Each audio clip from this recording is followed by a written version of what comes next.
Hi guys, it's Ratchet here. Don't normally do videos like this. I'm mainly about gameplay samples and playthroughs of various different systems. So today I thought I'll do a PS2 video and go through some of the things that I got for my PS2 and what's the best way to get out of your PS2 in 2025 and what you can use and what's the best modern method, I guess. So in 2024 I set out on a journey to try and get the best out of my PS2, like on a modern television, get the best out of HDMI connector or best modern method. So I went through various different cables, like I'm not going to mention all our company names because I don't want to get this video taken down. Yeah, I tried all our various different cables and they were okay. I always thought the color was a bit off in them, and I always thought the latency, there was about a latency issue, but at the time I didn't know it was a latency issue because I'm a PAL PS2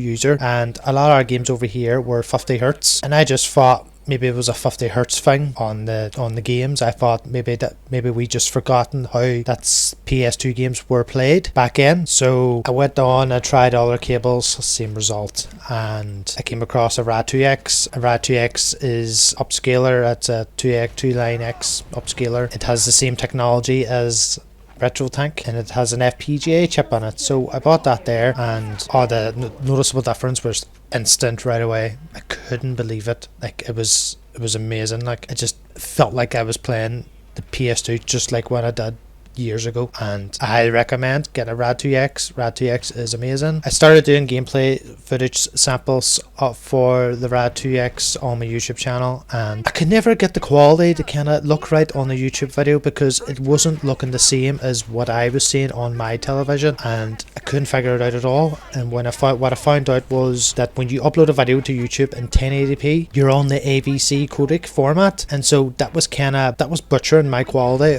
every sample I uploaded. As you notice in some of my RAD2X samples that either some of the footage is too bright or too low or too dark.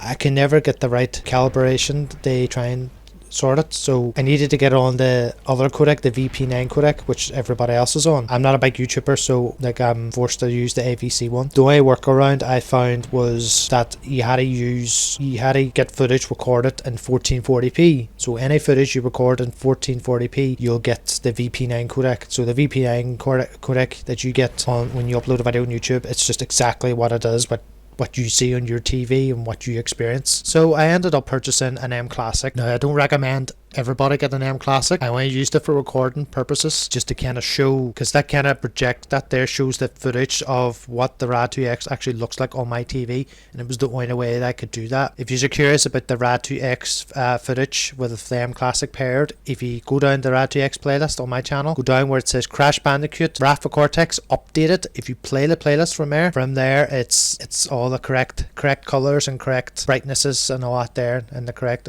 video output, and that is an exact duplicate what I get on my TV, what I experience. And now next thing I purchased from my PS2 was a Mem Card Pro 2. That is a memory card that it creates. For every game you put in, it automatically creates a memory card. Works for PS1 games too. That's an awesome product, but that there has its cons as well. So just bear in mind, if you're planning to use an OPL with the Mem Card Pro 2, as you fill up the memory card more, as you fill up that memory card, sometimes when you turn on your PS2 it won't always load the first memory card OPL right away. I think it's because it's trying to cycle through the memory cards, and it starts getting slow over time as you fill the Mem Card Pro SD card up. So that's something to just be aware of. But other than that, it's a great memory card. It's a fantastic memory card. You'll never have to buy another memory card again. So there's that there as well. There's also a wireless adapter I recently acquired called the 8-bit Duo wired retro receiver. It works on the PS1 and PS2 and allows you to use the SAN Pro 2 controller. Allows you to use PS4 controllers and that. I used the PS4 controller and the 8-bit SNAL Pro. Both work great with the receiver. It's if you want a wireless option, but I keep going back to the PS4 controller because I find that controller so comfortable. I still think it's still a better controller. I still can't get used to the PS5 controller because I think it's too bulky. I still prefer the PS4 controller. So you can use that. That's another option. you can do that. That's another way to level up your PS2 experience if you want to make it more modern, if you want to use wireless controllers. Next up is storage. Now, you can, if you have a fat PS2, you can use a hard drive. You can buy like a SATA adapter thing. It's a specialized one because it converts the IDE to SATA, so that you can buy one of them. They're relatively cheap. They're not expensive. Then you'll probably need to download a memory card image to be able to use the OPL software. And all of that, I recommend getting Grim Doomer's OPL, because that allows to format the hard drives, the exFAT format. I'd recommend that. And you also need a portable CD drive, a OPL, because that allows to format the hard drives, the exFAT format. I'd recommend that. And you also need a portable CD drive, a OPL, because that allows to format the hard drives, the exFAT format. I'd recommend that. And you also need a portable CD drive, a OPL, because that allows to format the hard drives, the exFAT format. I'd recommend that. I've read up somewhere online that the PS2 is very funny. We have 2 terabyte drives. So I went back to using my old 1 terabyte drive. That's just a normal SATA Seagate. I think them ones, the Barracuda drives green, them air ones. I'm not sorry if I'm not pronouncing that right. But them air at their works, them air work great. So to play it safe, I would just get maybe a 1 terabyte, so that way you shouldn't run into any other problems.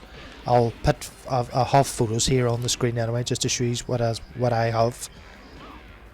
And now we go into the cons of OPL. It's important to go over the cons of these, because by the time you pick up all the things that you need to get OPL up and running for launching the PS2 on the hard drive method, is not every game's compatible with it. Like, you're going to run into problems with games. Like, one of my favourite game series of all time is Onimusha. I love Onimusha. Onimusha 1 works fine through the hard drive method, but Onimusha 2 and Onimusha 3 has problems. I'm sure you can tweak a setting there, you can put it on this mode or that mode to make it work, but as you fix one problem, you create another problem. So the best experience I'm going to get out of Onimusha 2 and 3, I have to play them from the disk. And like I said, not every game's compatible. Medal of Honor crashed on me.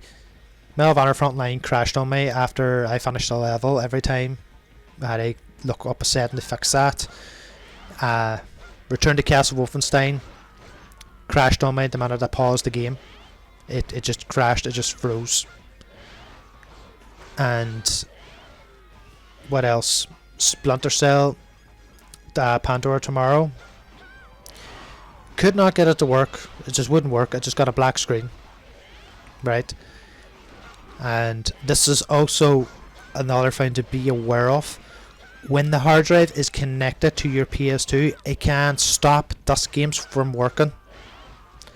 As I was saying about Pandora Tomorrow, when I tried the disk to capture footage for the Rad2X, the disk was the exact same result, and I kept hearing the hard drive spin up, and I never understood why the hard drive was spinning up.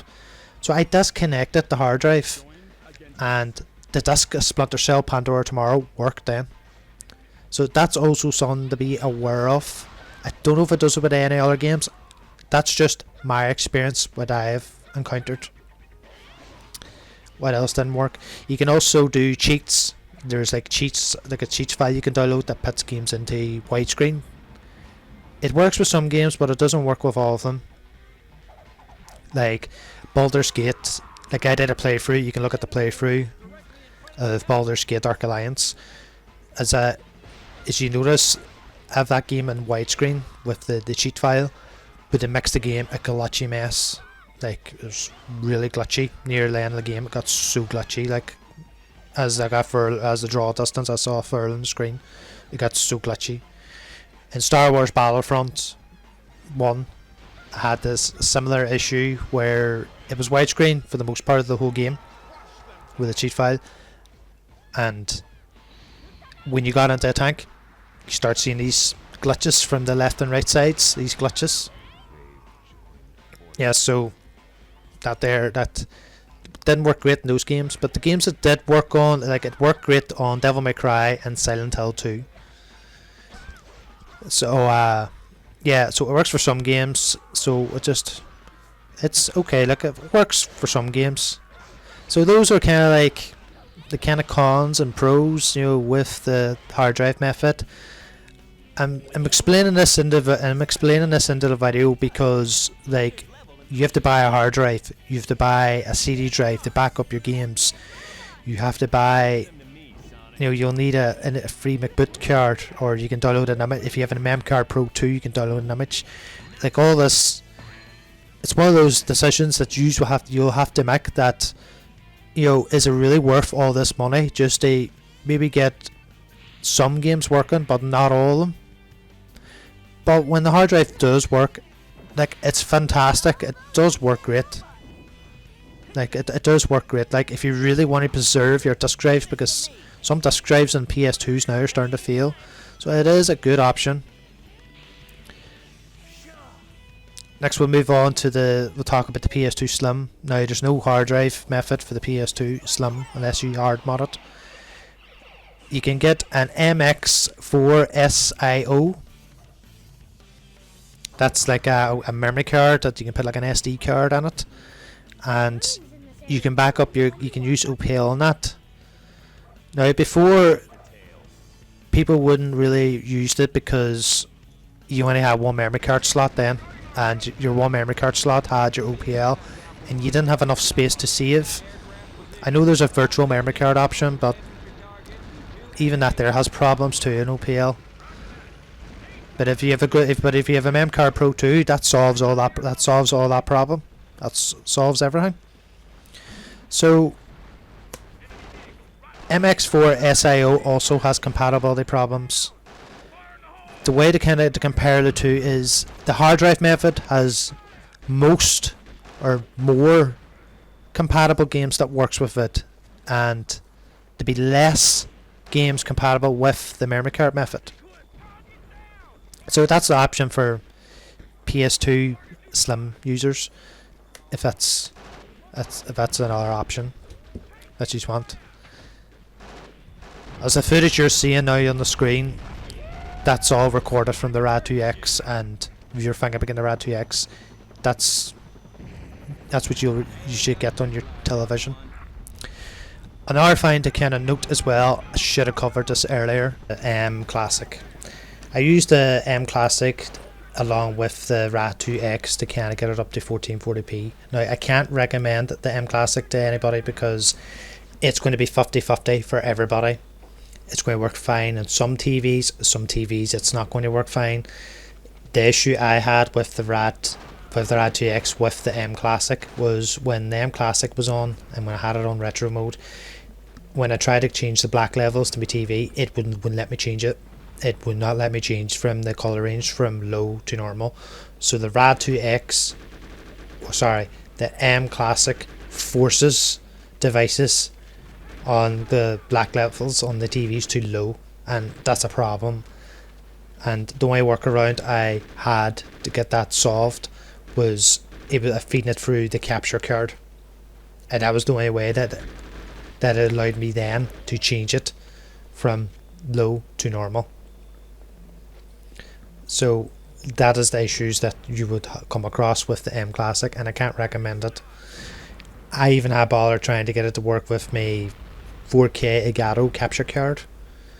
It would not display. It kept displaying the Rad 2X's just normal resolution, but it would not pick up the M Classic at all. Would not upscale it at all. So I had to uninstall, reinstall, and I don't even know exactly how I got it to work, but I've got it work now and it's set up now. So I can't recommend it because the experiences for the M Classic is going to be all over the place. So I just use it for the to kind of correct the image output for the Rad 2X on YouTube. That's the only reason I use it. Like, as you notice in my Onimusha playthrough, if I don't know if you've watched that, if you look at my Onimusha playthrough, it also has de-interlacing issues. If you notice when when the game's paused, when I'm in the inventory, you notice the writing going fuzzy, stable, fuzzy, and stable. So it doesn't really work great with all games, so I wouldn't really recommend it. It's also to be aware of. So anyway guys, that is my thoughts and options that you can use for your PS2 in 2025. Personally, what I would use, if you don't want to tweak anything or fiddle about with anything or change, if you're not one of those people that wants to change its settings all the time, you can just get a PS2, get a Rad 2X, get a Memcard Pro 2 because they're really handy, and a controller, or you could use the 8-bit Duo. That's always another option, but that's what I would use, and I'm good to go. The only thing I will say is, if you come across any spare PS2s, hold on to them, keep them, don't get rid of them, because like we are going to come to a point where it's going to be hard to get a PS2 with a working disk drive. Whether it's a slim or a fat, just hold on to it. But anyway guys, I hope you enjoyed this video. If you would like to see more content like this in the future, please let us know in the comments below. Please like and subscribe, and bye for now.